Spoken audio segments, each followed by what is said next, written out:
Satreskrim Polresta Serang Kota menetapkan artis sensasional Nikita Mirzani sebagai tersangka.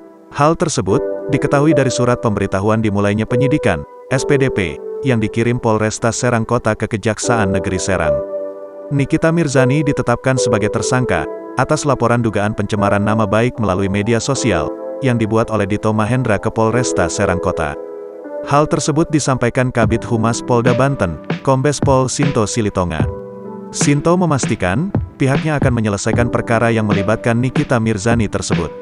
Sebelumnya diberitakan, menanggapi hal itu Nikita Mirzani mengakui dirinya belum mendapatkan informasi atau berkas penetapan menjadi tersangka dari Polresta Serang Kota, atas laporan yang dibuat Dito Mahendra.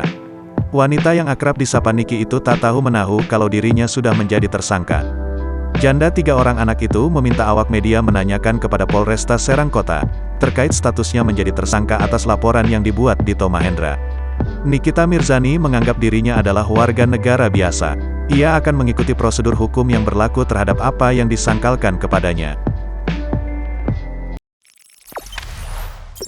Jangan lupa subscribe, share, komen, dan like ya!